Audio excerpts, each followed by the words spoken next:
Hi, this is Eva. Today I'm going to be talking about sort of Batman and the Joker. Well, I have like this whole series I sort of wrote up. So this is like, I guess, the first segment of it. But really it's about identity. And like I'm just going to go through kind of marrying like philosophy and biblical, I guess, truths to characters in the Batman trajectory, and especially with focus on the villains. Though to me, Bruce Wayne, the Batman, he kind of embodies like the villain and the hero in one archetype. Though he's not like a true villain, but it's almost like his lack of identity of who Bruce Wayne really is. Like really, Bruce Wayne is like almost like a made up construct. Like he's only really comfortable and himself, like relaxed. I don't want to say relaxed, I mean he never really looks relaxed, but he's like his truest character, or like his truest self, when he is in like the Batman outfit, I guess, doing Batman like things. Like Bruce Wayne is just really his social persona. Like it's like who he projects on to the world that he is, to sort of cloak who he really is, which he's really like the Robin Hood of superheroes, right? He's there, he's like, he's not out for anything other than justice and to combat and fight against injustice. Like he is basically his own 8-year-old self encapsulated forever. Like he truly believes, and this is like the source of his ego. I mean, it's not really ego death. It's like the source of his, I guess, identity vacuum. Like he is not able to live a life for himself. Well, I guess he could if he chose to, but he chooses not to live life and grow up and be like, I mean, fulfill his dreams and purposes as Bruce Wayne. He chooses to stay in the identity of the 8-year-old child who watched his parents murdered in front of him. He chooses to basically live his life as a complete sacrifice. He sacrifices his personal, I guess,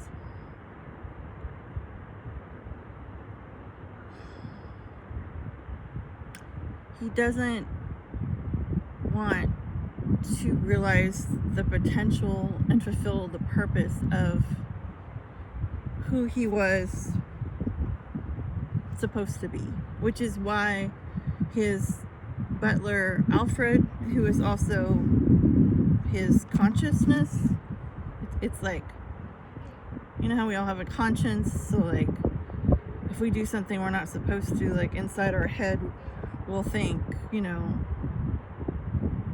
don't do that, or you know you're not that's not who you are, or, you know, you'll have your conscience will tell you or warn you, like almost like an alarm system, like you're veering off course, like this is not who you are. Batman, I'll just keep calling it Batman. To me, Bruce is not really, doesn't really exist. That's just my own personal philosophy about it. So I can like super identify with this whole thing, which is it's not a healthy good thing, really. I mean, it's good for other people and other causes that you devote yourself to, or whatever work you devote yourself to. I mean, all those things thrive. What doesn't thrive is you reaching a fulfilling life, because essentially you've decided consciously, I have something more important, or perhaps more emotionally easy to choose, which is not very, I wouldn't like to think of it that way, but it's harder, it would definitely be a harder choice to be happy after witnessing that at any moment happiness can be snatched away from you and taken in a random event that you actually can't really protect other people. You can't really even sometimes protect yourself. You know, you try, but ultimately we are not in control of as much as we would like to. And like, so with Bruce, when basically he's at a theater show with his parents, and there's something happens in the theater show that's scary, like there's like something he's really afraid of, like a dark sort of presence, or and he has this fear of the dark. That's why he chooses to become the Batman, but I'll explain that later. He chooses to become what he couldn't overcome that night. So he asks his parents,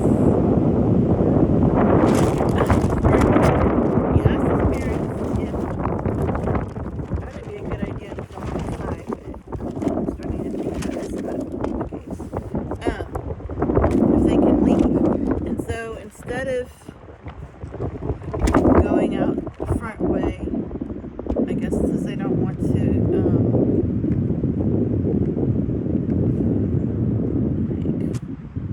disturb people, they go out the back entrance. The back entrance leads to an alley, and in the alleyway are these robbers who have either tried to rob other people that night and were unsuccessful, or and then they see the Waynes, which they're a wealthy family. There's just three of them. It's his mother, his father, and himself. And so they rob them, but it goes wrong, and both his parents are shot and killed in front of him. And he'll always blame himself because he couldn't do anything. He froze, and he's 8, right? So what could he really do against somebody with a gun? But in his mind, for the rest of his life, he truly believes if he hadn't wanted to leave that show, if he had been strong and brave enough to deal with the scenes in the production where something, dark, terrible darkness was just descending upon the main players of the show, right? And he couldn't handle it. He couldn't handle even just watching that, let alone living it, which is the irony, of course, right? So what he can't see just as entertainment or fiction, he then has to witness as reality, a permanent reality for him. And his life has changed forever in the whole course of his whole existence is, it becomes a fork in the road, right? And so he doesn't really ever choose to leave being that kid. Like, he decides, like, his whole, mission in life is now going to be to go after criminals in the criminal world in Gotham and,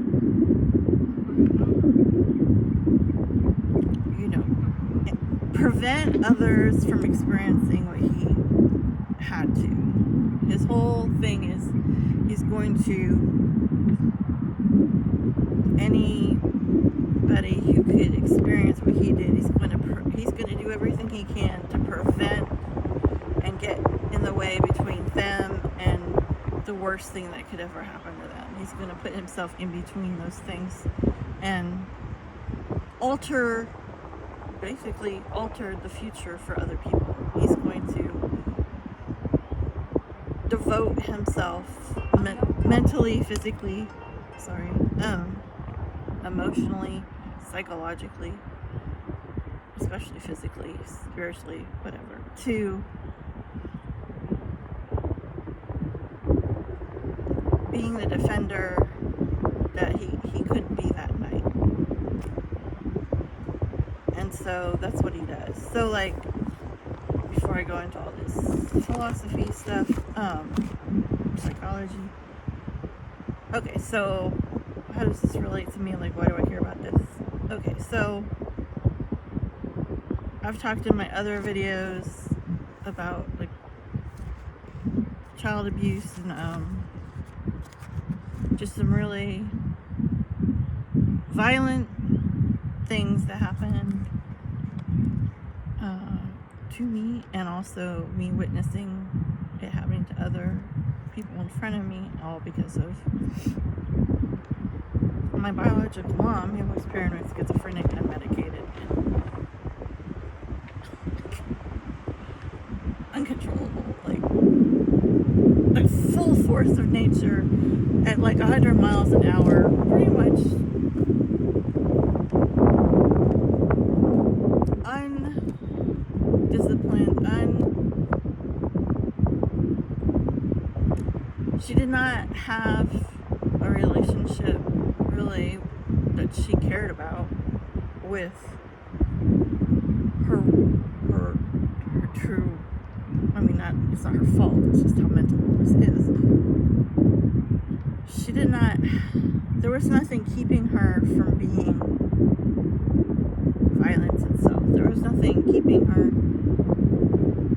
from being, basically to me, like a demonic like spirit of misery. Like, there was nothing holding her back, like, she was fully committed to being, let's just say, violence. Like, there was no internal, or there was no, like, coming down off alcohol, sobering up and being like, oh my God, what did I do? That was not, she personified and was the embodiment of really a boogeyman, like that thing that you as a child fear, that thing that is hiding under your bed, that shadow in the corner of your room that you think is gonna come get you and choke you and suffocate you. Like, she was a living representation of all fear embodied to me. She was literally the worst thing that ever happened on steroids. Like, it was like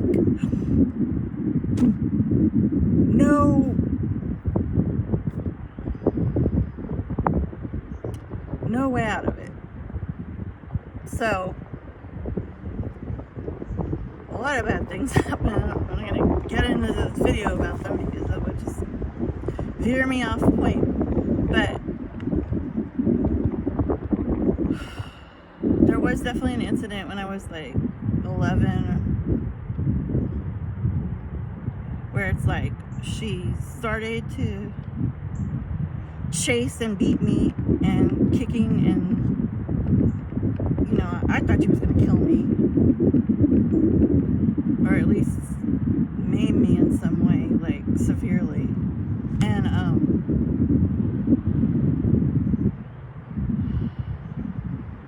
And she was just screaming at me that I was the scum of the earth. Like I was like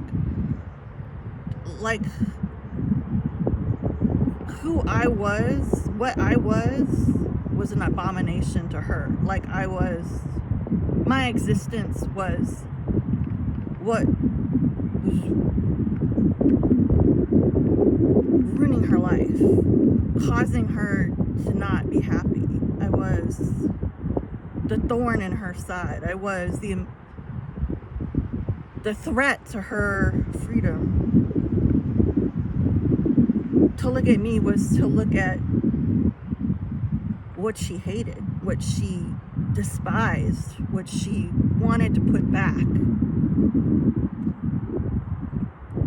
to unalive, to return to sender. She did not want to be in the same room, planet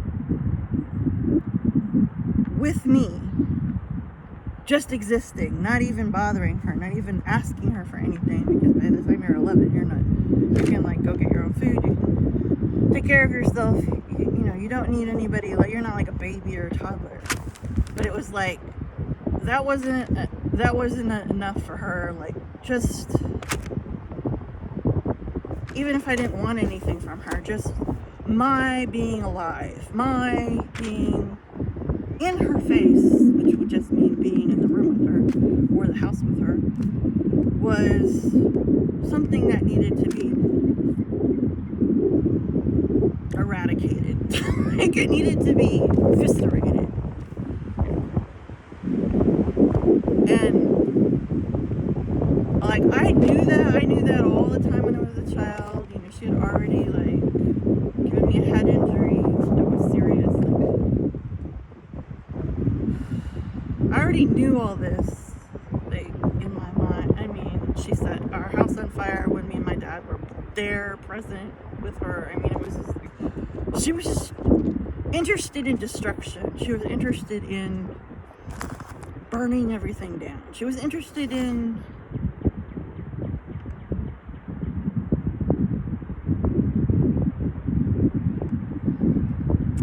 I thought, in my opinion, it appeared she was interested in evil. Like, if what evil was like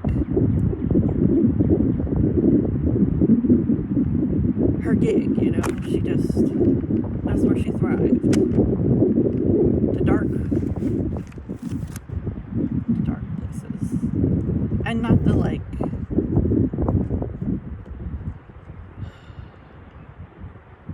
sexy, pretty, feminine, whatever, dark feminine, whatever,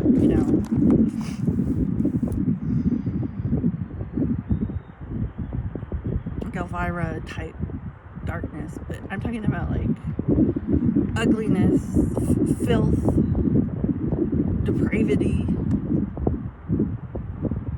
addiction,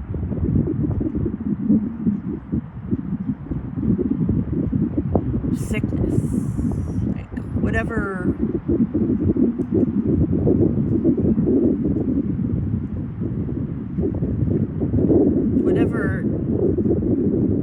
would repel somebody. It's like it would attract her. I know this sounds terrible, but this is mental illness. Like, this is the raw truth of mental illness, I'm sorry to say. It is not. I think it's why people don't talk about it as much as they should, because it's so annihilating to the spirit of just being alive as a human being. It's so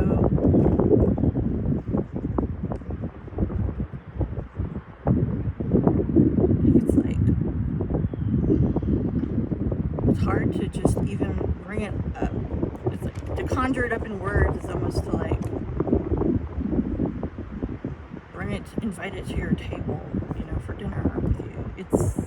It's sometimes better not spoken of, because even just to speak of it is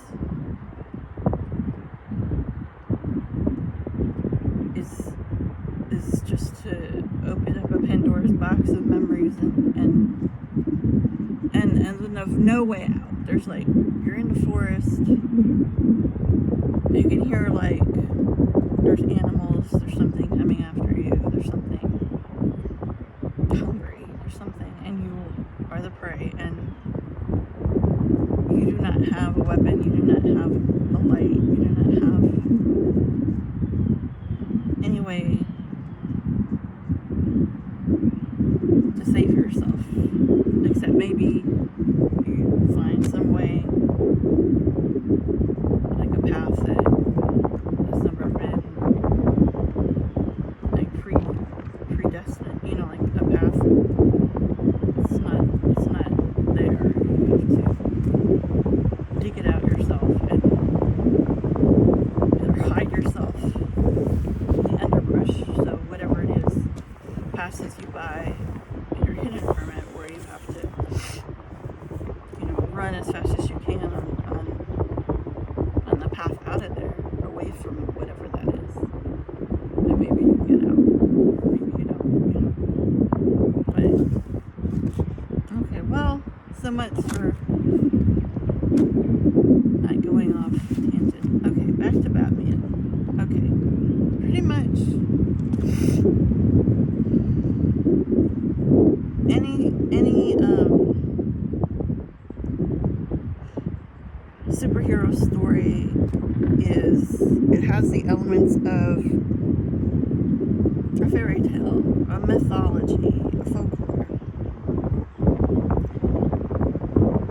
which is, at the beginning there's a hero's quest. The quest of the superhero is basically like Joseph Campbell, the journey of the hero. So it's a quest for identity and to ultimately fulfill your purpose on this planet, to fulfill your destiny, to go through all the obstacles and travel all the roads that you're meant to travel to become fully that hero. And when you start out the journey, you're kind of like Luke Skywalker in the first Star Wars, where it's like he's just sort of bumbling around on, that desert planet he lives with his aunt and uncle, and he just has his chores, and it's like he has hobbies and stuff, and but it's like he doesn't, like him compared to Jedi Luke Skywalker, like by The Empire Strikes Back, or the third movie, Return of the Jedi, or whatever.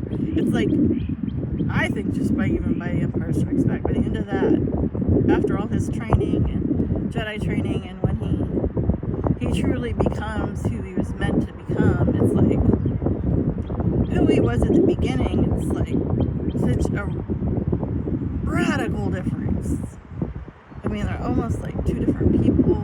It's like it's hard to believe that young man could ever be what he becomes. He's like a stealth machine of spiritual, mental, physical acuity on like the highest level, attuned to everything in the universe and able to have power of source flowing through him to accomplish great and important things.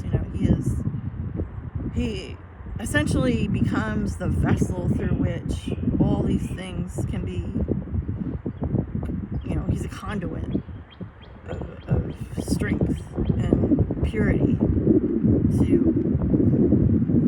to the good side, to the light, to what's good in people. And So, like, every superhero, essentially, usually something terrible happens to them. And then, in reaction to that, they become this great thing to sort of overcome whatever that was, or, you know, to devote their life. But most superheroes get, like, supernatural powers, okay, like Superman, Spider-Man. They are forced to take on these powers that they're not from them. Like, they're not their physical body. It's like their physical body is like Wolverine or something. It's like the mutants. It's like the supernatural force arrives whether they like it or not and takes over them. And they just sort of have to go with that, you know. But Batman is my favorite because Batman doesn't have any superpowers. Like, he's just a human being. He's just a normal man. He doesn't have any, like, supernatural powers.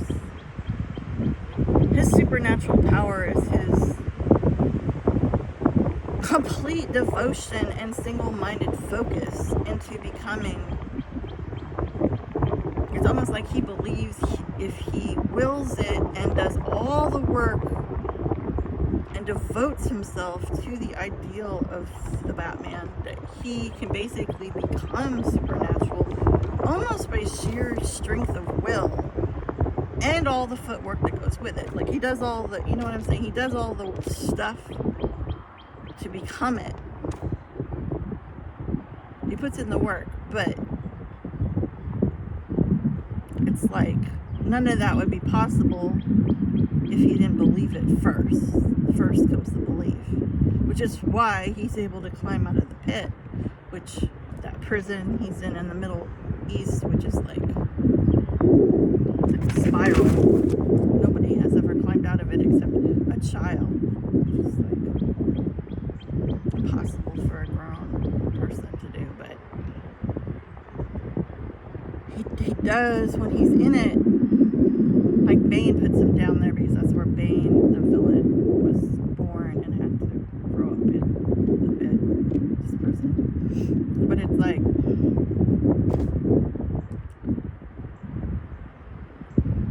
he keeps trying to climb out of it, and every time, no matter how physically fit, no matter how much, like, martial arts or, like, mental, you know, for meditation, or, you know, whatever he's done to himself to become the perfect human being that could accomplish this, he fails.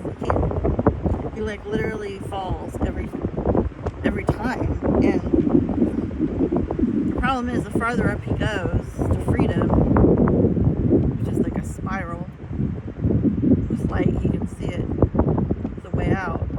The farther up he goes, you know, like how they say, the higher the climb, the harder the fall, or something. And that's true. It's like literally when he finally gets up to the spot where he can jump to freedom, if he fucks it up, he's literally going to become a paraplegic. Like, he'll die, physically crushed, because that fall, once you get that high, there's no, you know, you either do it or you are punished forever. There's no in between, you know? Like, he can't just, like the other times, he doesn't go as far, and he uses a rope, so it's like, because he has the rope, he's not going to be, like, crushed, or his body's not going to be crushed. And he thinks that this rope is, he's going to be able to use it to leverage himself up out of the pit, but it's like, in the end, this blind older man prisoner is like in the cell next to him, or they're in the cell together, I can't remember. He tells them the only way you're going to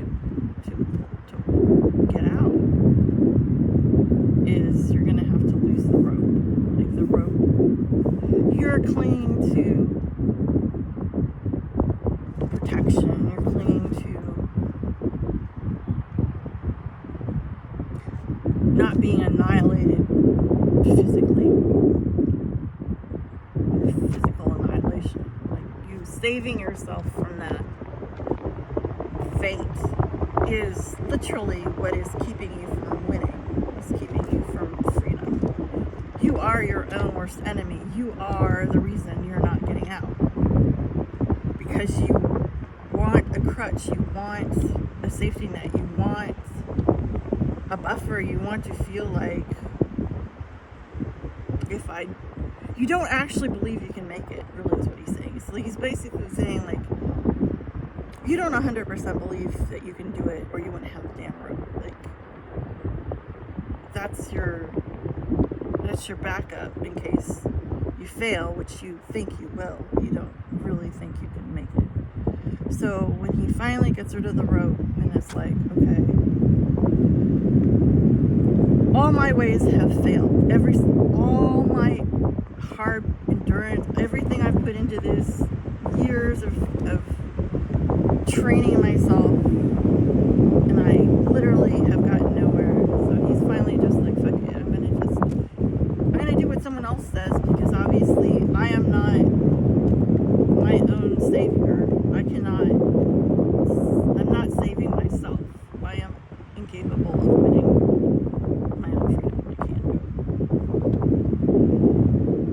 it. So he like doesn't have the rope, and then this time he jumps, makes the jump, and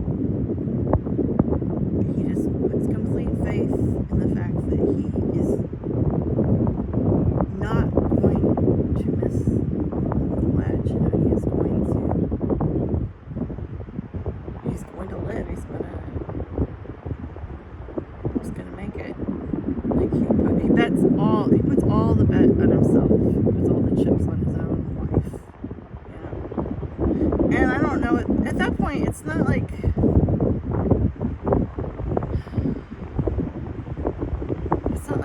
he doesn't want to die. Like, I mean, he seems to be like,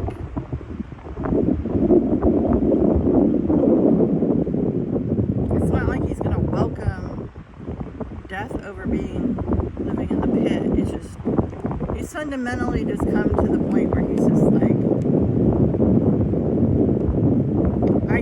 this is not the life I'm choosing. This is not the death I'm choosing to become an old man in here. Die a natural death in here. This is not, I choose to not have that future. So, anyway, okay. That's enough about Batman. Okay, what about the villain? Well, the main villain, the one I'm talking about, is the Joker. And the Joker's fascinating because basically, like, the Joker is, Batman and the Joker are basically two different variations on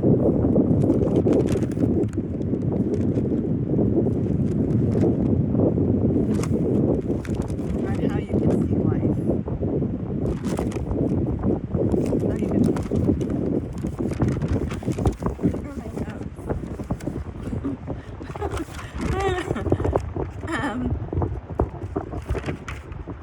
so the Joker's pretty much decided,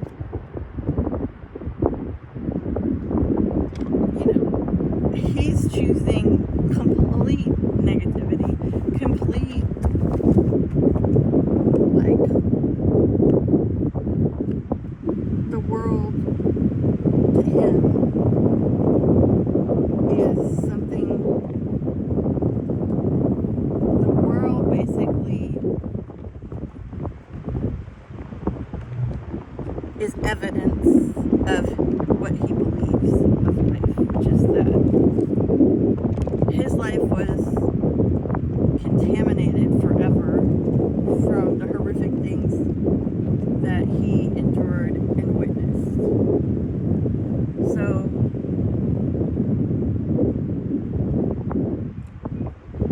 he doesn't believe that there's anything he can recover from. He is completely accepted that too many bad things have happened to him, and there's no point believing in anything that could be evidence of him recovering from that. Like, he is fully accepted and embraced. He's embraced it to the point of psychosis almost. That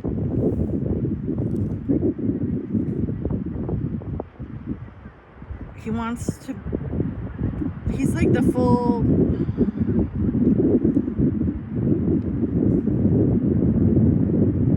trying to read my own notes.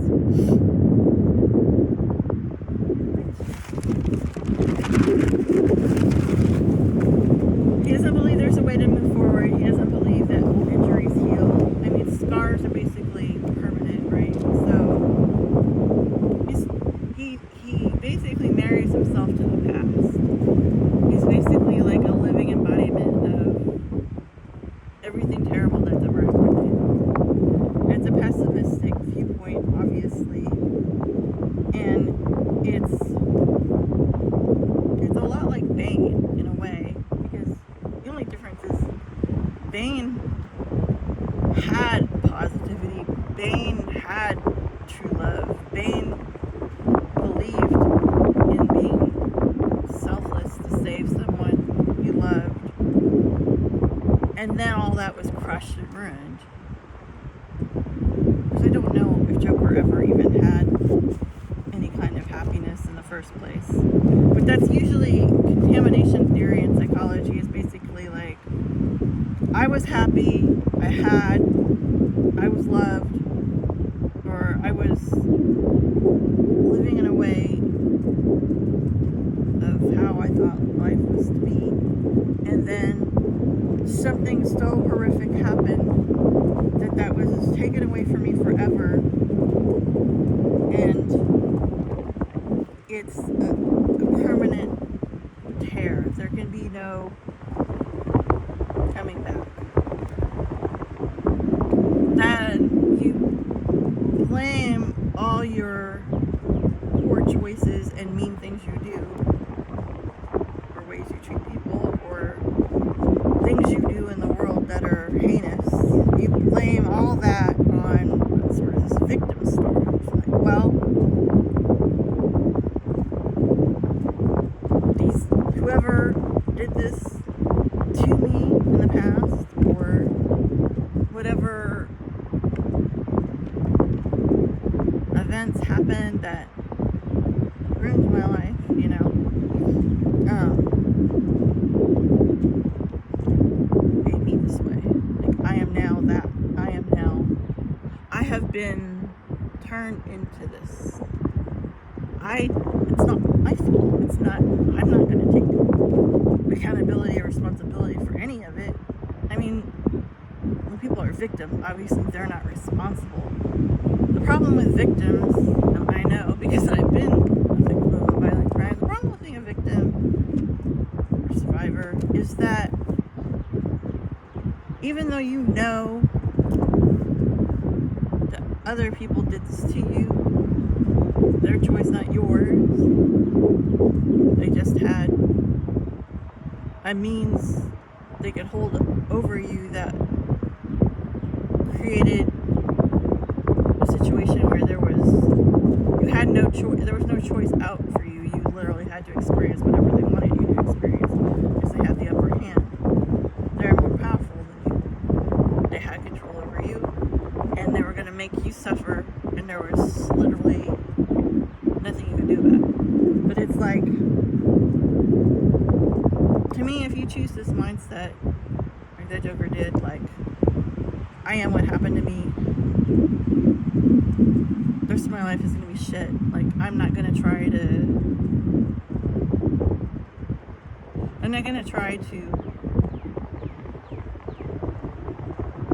do any of the things I was going to do before this happened, or reach for anything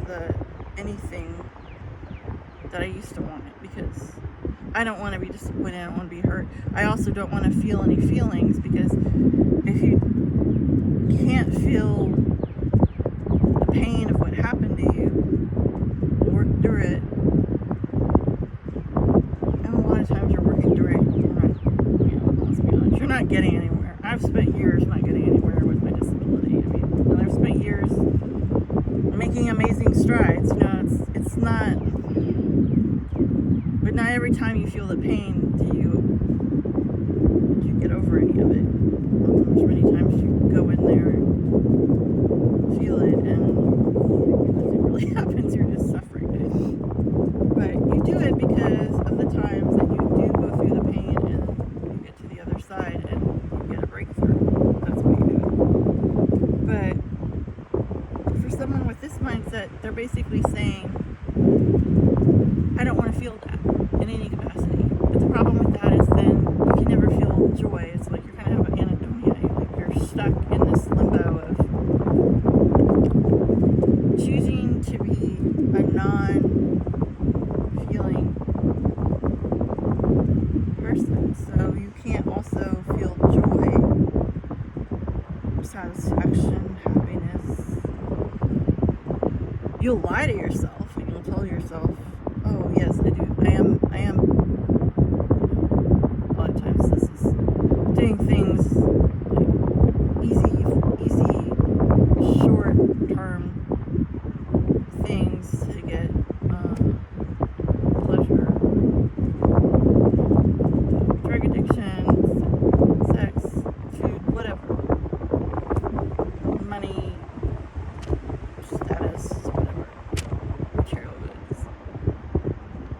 But those things doesn't last, because it's not. Real joy is free, I think. Real happiness doesn't cost anything. It's all the things that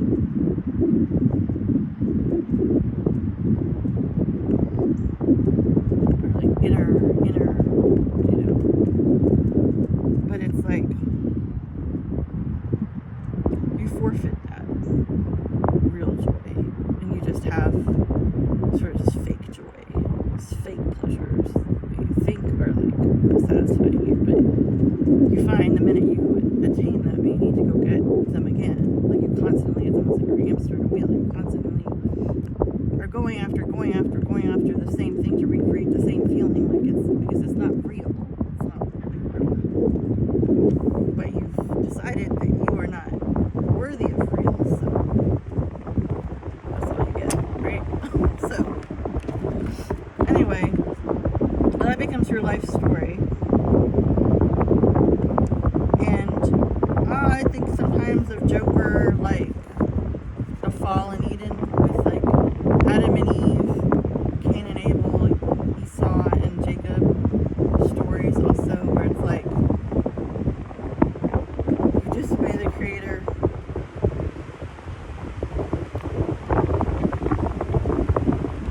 your fruits of that are to be banished from a realm of,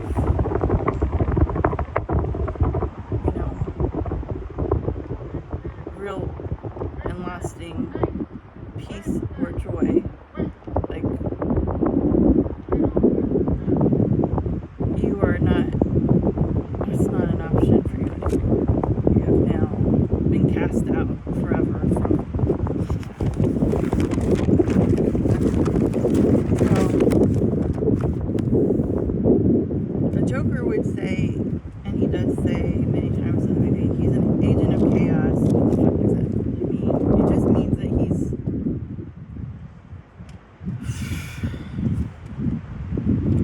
identified himself to the point where with cruelty and hurting people and deriving pleasure, like sadism, from having power over other people, to the point where he likes to stir the pot. He likes to make bad things happen and then watch where the chips fall. He likes it, he gets off on it. And what gives him even more pleasure than that, which gives him the ultimate pleasure, is doing it to Batman. Like, and watching Batman crumble, fall apart, be tempted, be just deranged in by his mission failing. He likes to screw up Batman, and then he likes to sit back and almost like have popcorn and a big gulp soda and just sort of watch the show, watch Batman like discombobulate, and suddenly in Batman he sees his own pain kind of replayed. Only this time he's not the victim. He's not like the young boy whose father's carving up his face because he's drunk 8-fold. Why so serious? He's not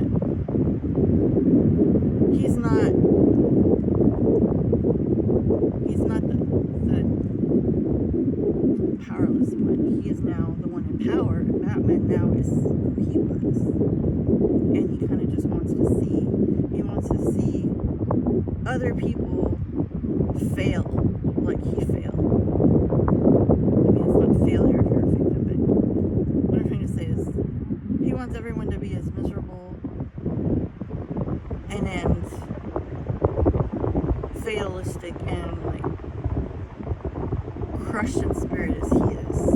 That makes him feel better because he knows then there was really no other route for him. He's right, you know. He's not causing his own pain. That was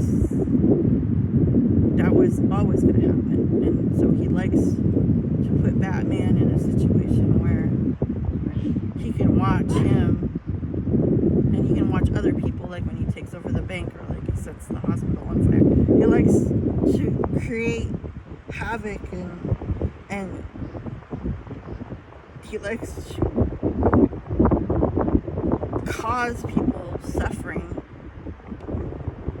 especially moral people, especially pure at heart people. He wants to see what they'll do, and what he assumes they're going to do is crack, and then they're going to have to accept. He accepted like that the world can and will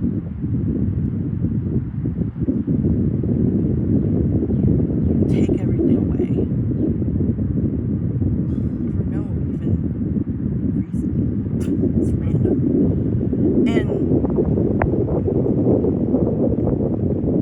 And you'll then have to accept that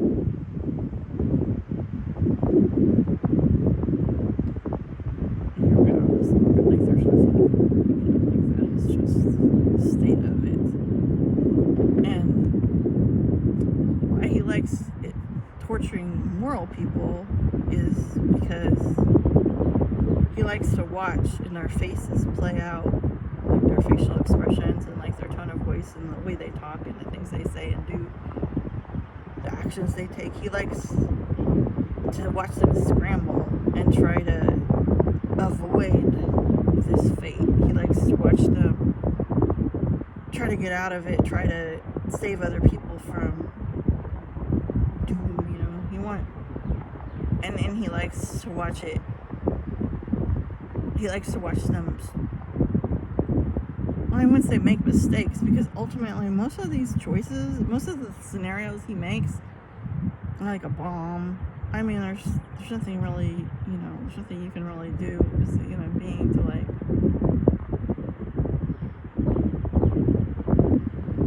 overcome being blown up, you know, like that's just, there's a force greater than yourself in the room with you, and it is going to annihilate you, and that's that, you know. And so that's what he does. So he's not mad, like he's not insane. See, here's the things the Joker likes people to think. He likes people to think that, one, he's insane or madness. He's not in his right mind. This is not true at all. He likes to be a trickster. He likes to play the fool and act stupid and be underestimated. Actually, he's the most strategic, smartest, most well thought out plans all come from him. Of pretty much all the villains, I think he is the one who is the long game. Like, he has his eyes on the long game, and he wants people to think he's stupid. Like, he'll say stuff like, "Oh, I'm just like a dog chasing after cars, but if I actually got the car, I wouldn't know what to do with it." That's not true, okay? That's just what he wants people to think, because the more people underestimate him, the more they think he's nutty, he's off his head, there's no logic to anything he does. Then that gives him more power, because in his unpredictability is the space where he can predict and plan and execute the worst things in the world. It's like his happy place. So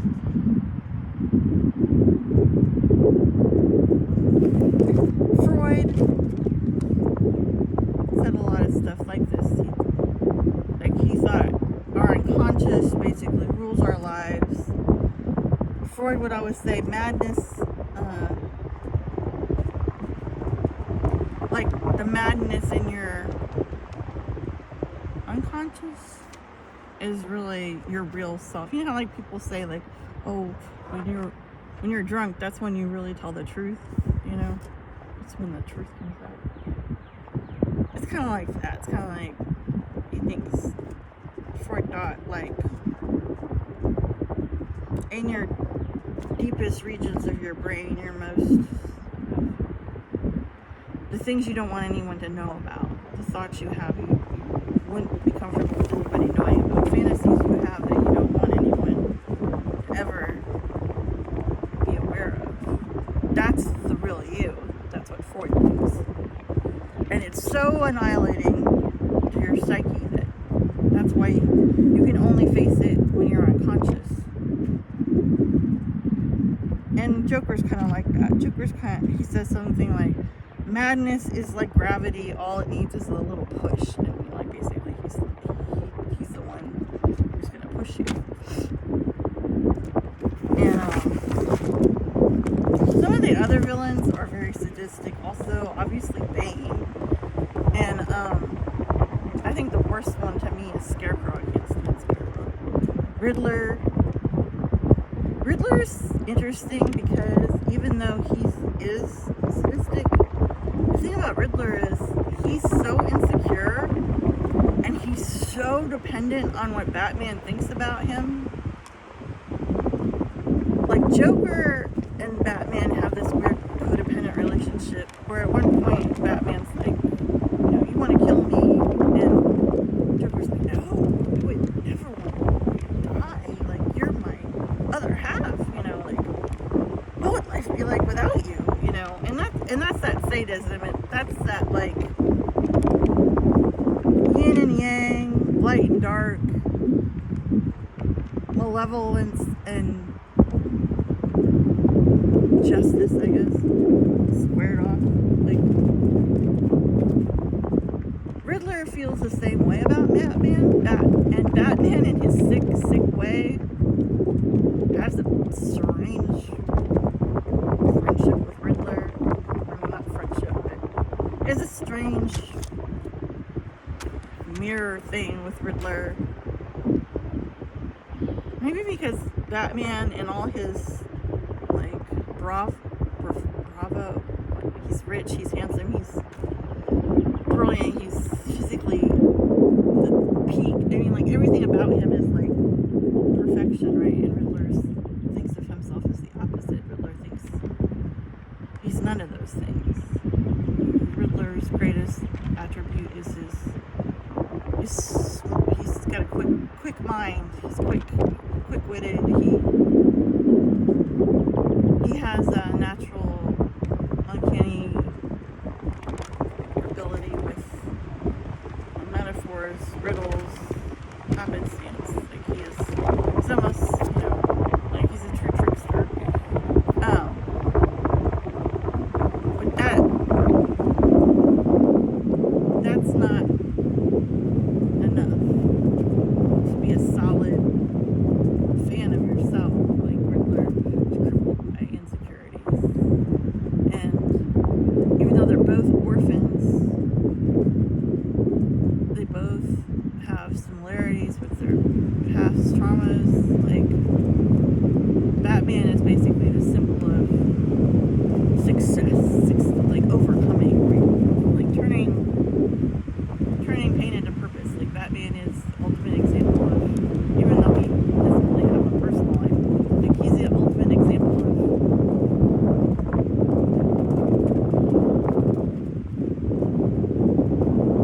becoming something else. He's not the wounded orphan. Now Riddler wants people to think he's something else. That's why he's always like trying to get the police involved, and he wants people to bear witness to his cleverness. Like he's very grandiose, narcissistic. Like he needs the feedback. He needs the compliments. He needs not compliments and flattery. Like compliments and like, he's the greatest villain. Like he's got us this time. Like nobody can outsmart him. But it's like he's just seeking that approval, and so like he needs the Batman because he can't do what he does unless he has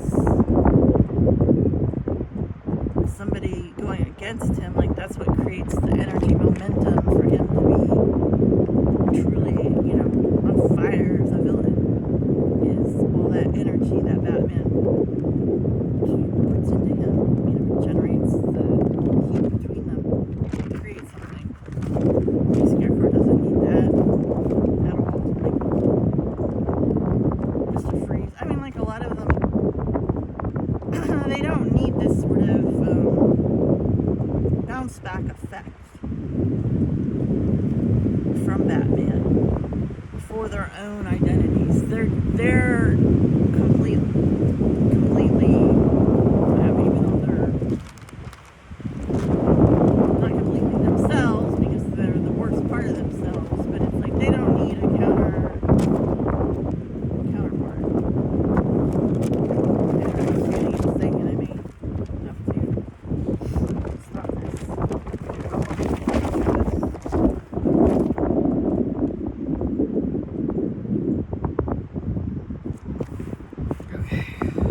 Okay, the other super thing with the Joker is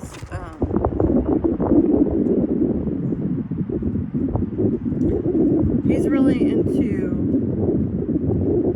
like he'll say this repeatedly, like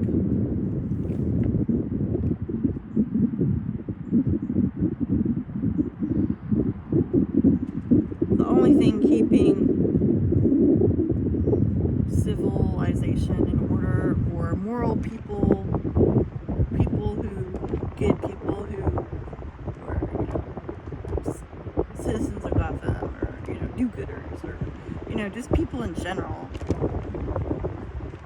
their jobs and their families and their roles and their whatever, things they want. The only thing keeping them from being him is one terrible, traumatic, soul-ripping event. And if he can be the perpetrator of that, if he can cause that, then he likes to watch people become what they don't think they could ever be. You know,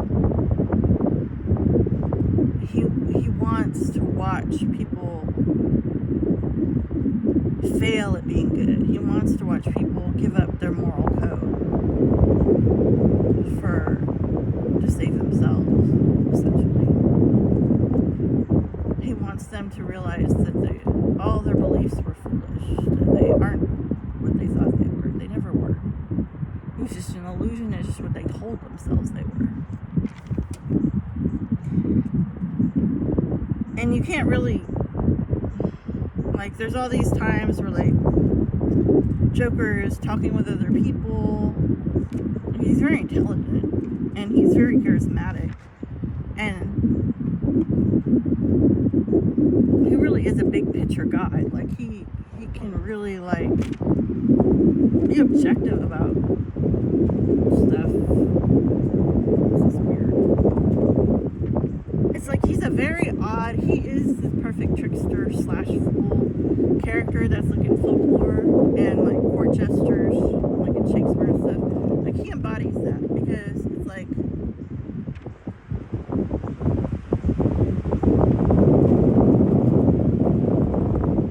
in the end, like, the court jesters were actually the only ones who could ever tell the kings or leaders the truth about themselves. They were the only ones that were allowed to really speak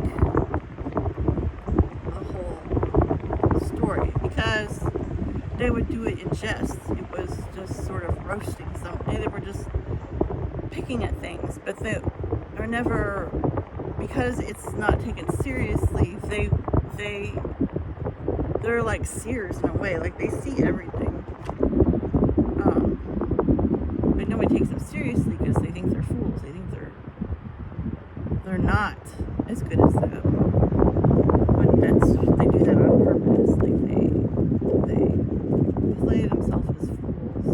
It takes a fool to fool a fool, kind of thing. The problem with the Joker is he's a what do you call it?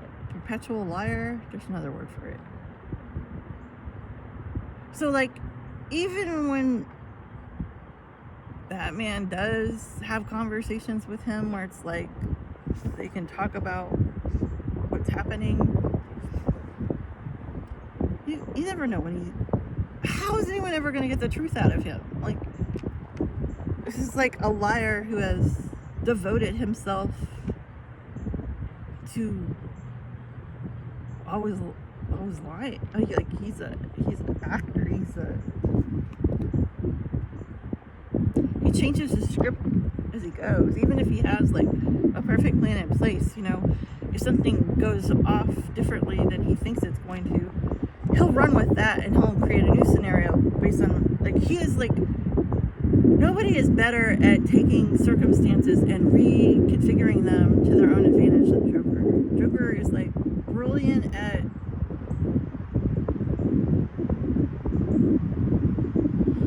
taking a loss and making it a win for him. He can twist, turn anything. Like, there's nothing he can't. He's like a magician. There's nothing he can't work with ever. And that's his power, really. And because he's not in society, he doesn't have to play by their rules. Then it's even better, you know, for him. And, like, he continually shows that he doesn't give a flying fuck about things most people care about.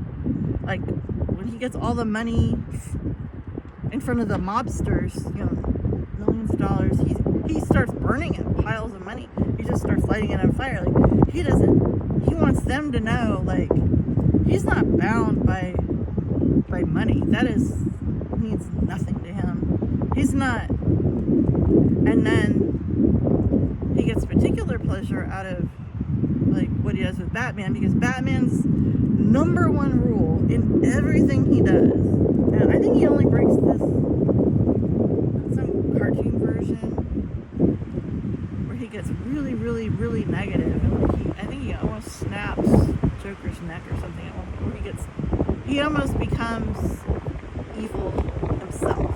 Like, he starts to psychologically break.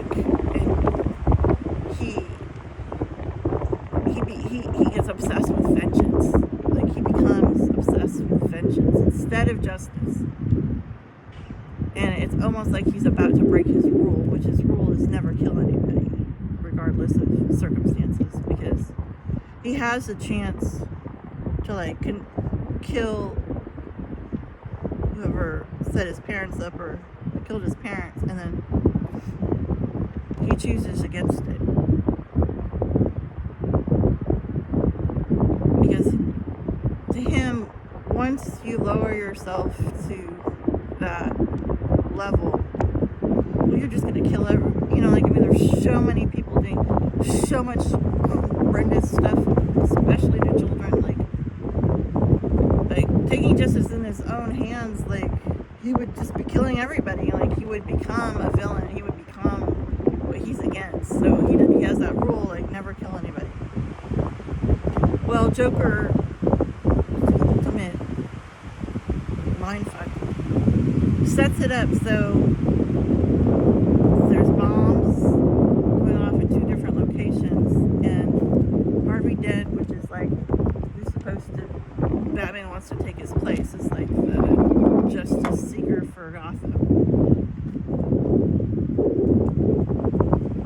He's like, he actually goes after the mob. Like, Harvey Dent's amazing. He's like, but the tragedy, of course, is that Rachel, his true love from childhood, who he kept putting off because he had to devote it to his mission. Like, he spent like 7 years looking in the Middle East and prisoners just to learn what prison. His whole, he did what they're voluntarily. Just, I mean, Bane throws him in the pit, but he goes and he's hanging out with prisoners and like trying to understand the psychology behind criminals, so he can understand them better. Like, so, you know, like, Rachel wants to get married and have a family, but it's like Batman's in his own head doing his own Batman important mission things, you know. So it's like he leaves her for so long that she decides to like find someone else, and so she falls in love with Harry Dent, which I think Batman actually thought she was going to wait for him, but she doesn't. And so the ultimate trick is Joker sets it up so that Rachel, his true love, and Harvey Dent, they're engaged because she chose Harvey after everything Batman fucked up. And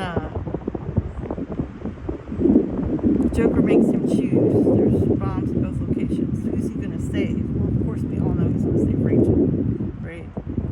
But either way, he's going to totally lose and someone's going to die, because whoever he doesn't choose,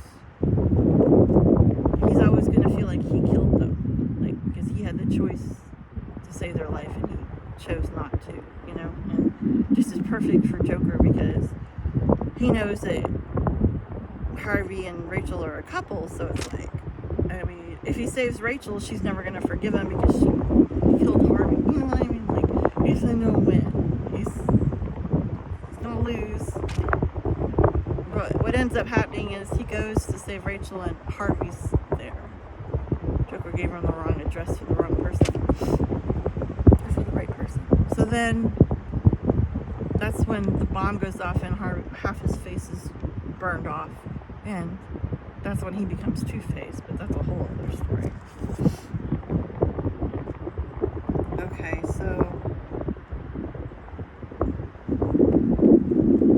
yeah, like Joker's big line is always like, oh, the first sign of conflict, you know, these civilized people are going to drop you and their moral code, you know, like hot potato, like that's going to go out the window immediately. And like Joker always enjoys himself when he's torturing people and making them choose, you know, possible choices, and then he loves to watch them like lose their minds.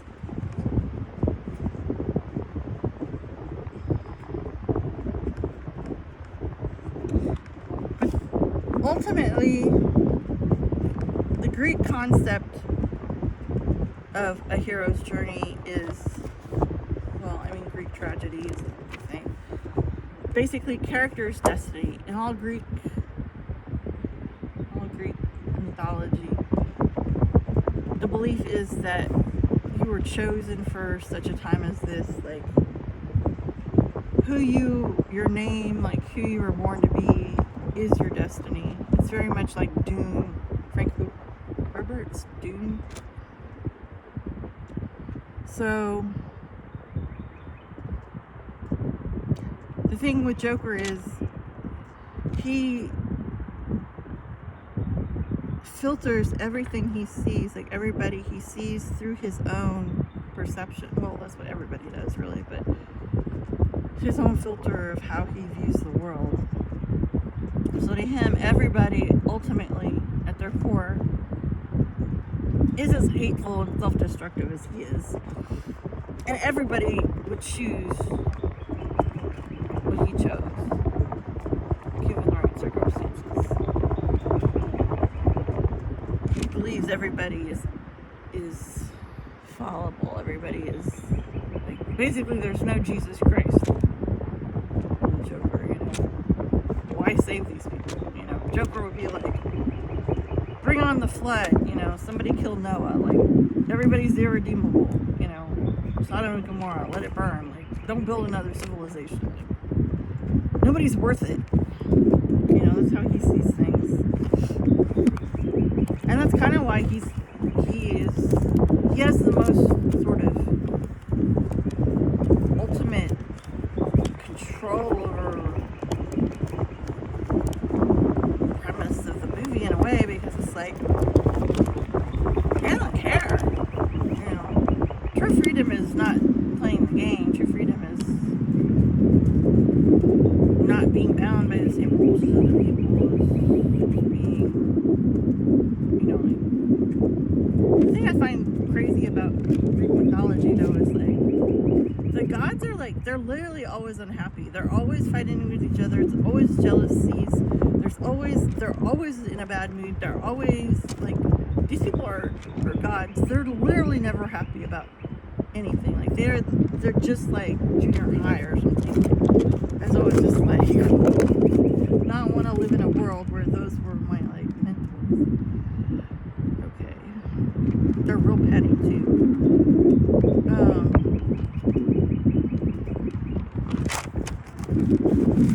Let's see what I missed.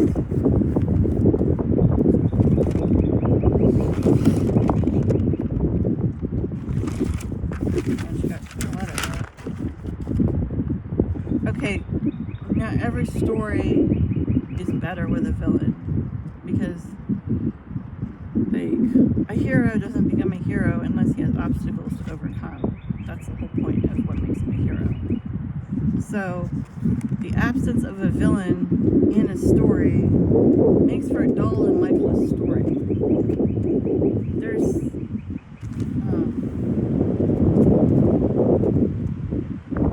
different types of villains. There's the mirrored villain, the looming threat villain. The third one I have in here somewhere.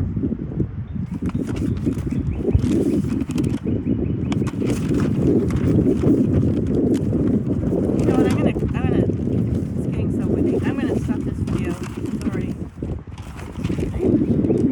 like half an hour over what I normally make a video, so I don't know what I was thinking.